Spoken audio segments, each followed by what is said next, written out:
Not every horror story comes from haunted houses or cursed forests. Some start in places you'd never expect. Diners, highways, small-town fairs. My name's Nathan, and over the years, I've heard stories from people who came face to face with real evil. Tonight, I'll share 3 of them with you.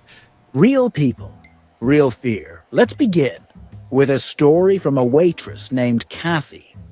A woman who learned the hard way that not every customer walks out of the diner when the lights go out.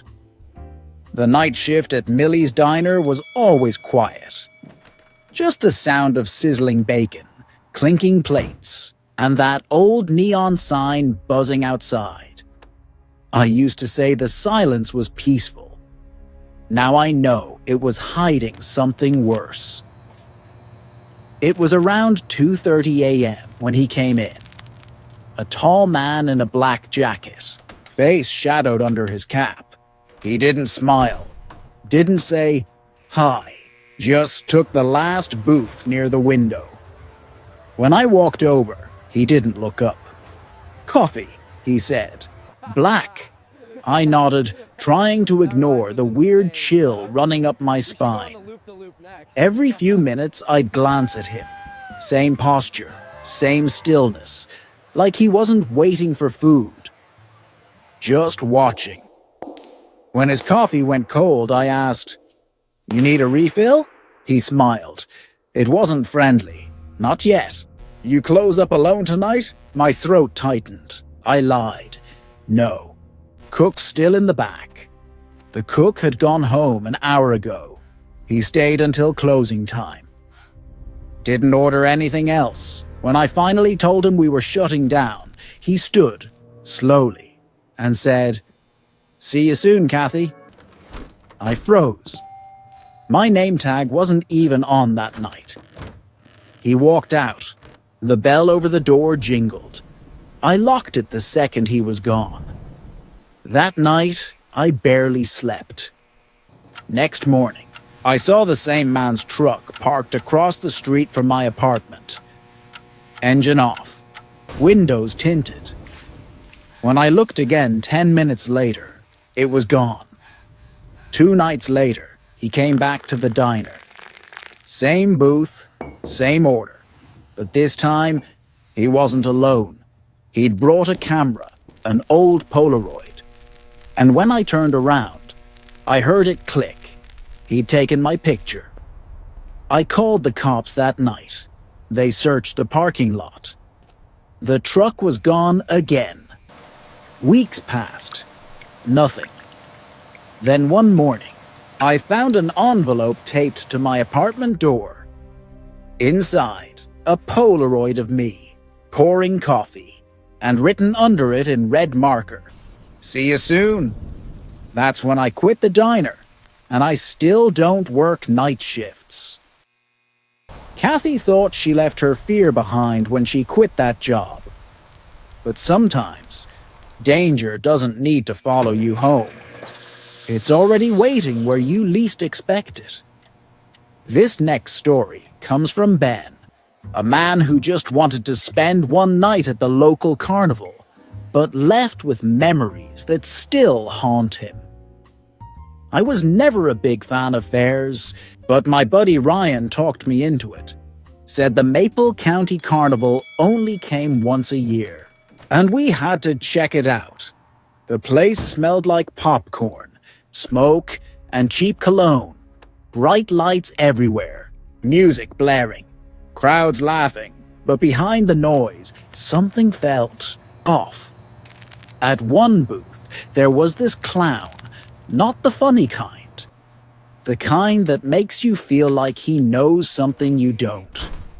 He stood perfectly still, staring at kids as they passed. Didn't blink, didn't move. I joked to Ryan, "Guy takes his job too seriously." Ryan didn't laugh. He just whispered, "That dude's not with the carnival." Later, we went for food. At the diner nearby, Ryan said he saw that same clown again. Outside, just standing under a flickering streetlight. When I turned to look, he was gone. We shrugged it off, headed back for one last ride. The funhouse.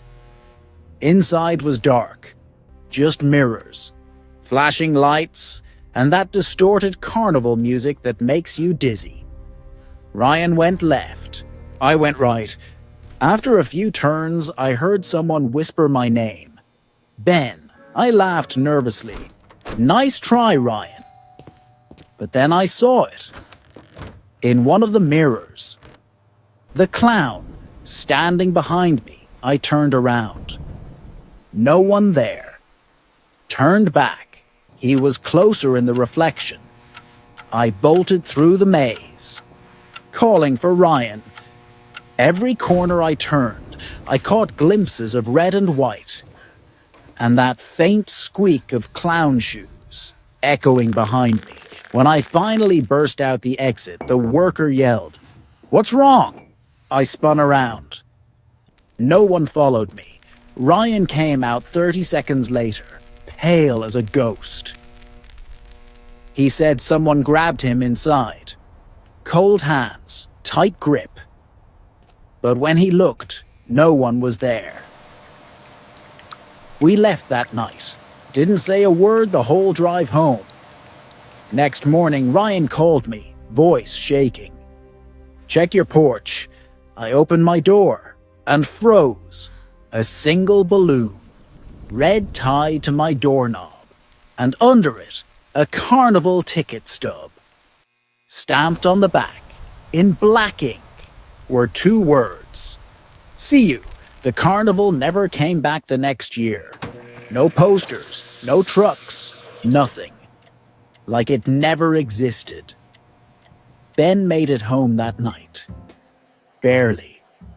But the next person on this list, she didn't even make it past her shift. Her name was Renee, and she worked nights at a quiet little diner off Highway 19. She thought she'd seen everything, until the night a terrified woman walked in, with the man who'd taken her. The night shift at our diner was always the same. Empty tables, humming fridge, coffee smell soaked into everything. But that night felt different. Colder. Around 2 a.m., a man and woman came in. They looked normal. Tired, maybe traveling. I smiled and asked what they wanted. 2 coffees, the man said, and pie. His voice was calm. Too calm. The woman wouldn't meet my eyes. Her hands shook. When I brought their order, she looked at me and mouthed something. Help me. Before I could react, the man grabbed her hand. Smile never left his face. I backed away slowly, pretending everything was fine. As soon as I turned around, I heard the door chime. They were gone. But when I checked the back door, the woman was standing outside, alone. She whispered, "He's not my husband. He took me." Then he appeared behind her. "Sorry," he said softly. "My wife gets confused sometimes." He dragged her toward the car. She screamed. I called 911. By the time police arrived, both were gone. A week later, detectives found the car at an abandoned rest stop. The woman was alive, shaken, but safe. She told them everything. How he'd kidnapped her, and how that night at the diner, she tried to get away for good. They caught him 2 towns over. Turns out, she wasn't the first. Now every time someone walks into the diner after midnight, I remember that smile, that calm voice saying, "Small towns are safe." But I know better now. Evil doesn't always scream. Sometimes it whispers over coffee and pie. That was Renee's story. And that wraps up tonight's tales. 3 people, 3 nights, proof that real horror doesn't need ghosts or monsters. Just the wrong person at the wrong time. If you enjoyed these stories, don't forget to like, subscribe, and comment which one chilled you the most. Until next time, stay safe out there. And if you ever find yourself alone at a diner past midnight, maybe don't look too long at the person sitting across the room.